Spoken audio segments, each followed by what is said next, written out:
సమస్తమును విడిచి నిన్ను వెంబడించుచున్నాము, మాకు ఏమి దొరుకునో కాస్తొక్క హామీ ఇచ్చిపోవయ్యా పోయిటాడు. అంటే ఆయన అన్నాడు, ఏమీ దొరకదు నేను తప్ప మీకు. అయితే ఆ యొక్క పునర్జన్మందు లేక పునరుద్ధానం జరిగినప్పుడు అప్పుడు పరలోకంలో మీకు ఏమేమి దొరుకుతుందో లిస్టు చెప్తాను, రాసుకో అన్నాడు. ఇక్కడ మాత్రం నేను తప్ప నీకు ఏమీ దొరకనట్టే అంటాడు. అన్నాడు కదండి అక్కడ. కనుక నీకు ఏదన్నా దొరికితే ఎక్కడ దొరుకుతుంది? నీకు పరలోకంలో దొరుకుతుంది, అక్కడికి రాసుకో. అంతేనా ప్రభు అంటే? అంతే.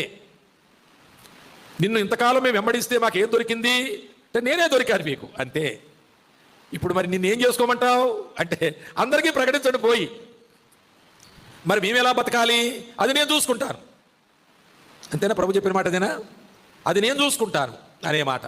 మరి ఇంత లోతో లేకపోతే ఇంత గొప్ప వ్యాఖ్యాన సహితంగా వాక్యాన్ని గ్రహించకుండానే నేను నా భార్య పిల్లల్ని పట్టుకుని, 3 పిల్లల్ని పట్టుకుని సిద్దిపేట వెళ్ళిపోయాను.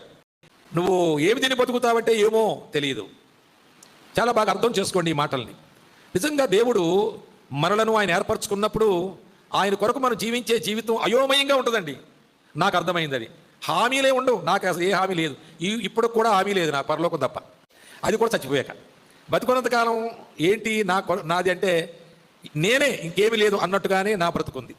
నాకు ఒక మంచి ఉదాహరణ ఇష్టమవుద్ది. అదేంటంటే దేవుడు నోవాహును ఓడ చేయమన్నాడు. ఏం చేయమన్నాడు? ఓడ చేయమన్నాడు. నోవాహు సరే అన్నాడు. ఓడంటే నోవాహుకు తెలుసా? ఎప్పుడో చూశాడా? మరి సరే అని ఎలాగన్నాడు? ఆలోచించండి, మీరు ఆలోచించండి ఒకసారి. ఓడ ఎప్పుడన్నా నోవాహు చూశాడా? నోవాహే కాదు, అసలు ప్రపంచంలో ఓడలు ఉన్నాయా అప్పటికి? ఏమి లేవు కదా. మరి సరే అన్నాడు ఏంటి ఆయన?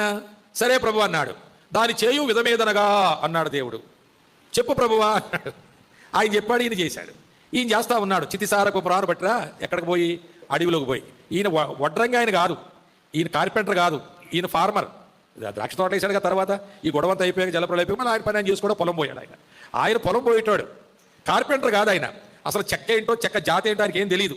ఇక ఆయన పోయి చితిసారకు రాను అది ఎలాగ పట్టుకున్నాడో, ఎలాగా ఇదే చితిసారకు రాను ఎలాగా ఆ ప్రాంప్టింగ్ జరిగిందో ఆయనకి, మొత్తానికి అది పట్టుకొచ్చాడు. దానితో ఓడ చేస్తున్నాడు, మొదలుపెట్టాడు. ఒకవేళ ఆయన భార్య వచ్చి ఏం చేస్తున్నాడు, ఏం చెప్తాడు ఆయన? ఓడ చేస్తున్నాడు. ఓడంటే ఏంటంటే అంటది, ఏమో అంటాడు. ఏమో అంటాడు. ఊళ్ళో వాళ్ళు వస్తారు, మామయ్య ఏం చేస్తున్నావు అంటే ఓడ చేస్తున్నాను అంటాడు. ఓడంటే ఏంటి మామయ్య అంటే ఏమో అంటాడు. మరి ఏమో నీకే తెలిసి నువ్వు ఎలా చేస్తున్నావు అంటే ఆయన చెప్పాడు చేస్తున్నాను అంతే నేను. అర్థమైందా ఇక్కడ? ఎంత మంచి ఉదాహరణ చెప్పండి ఇది.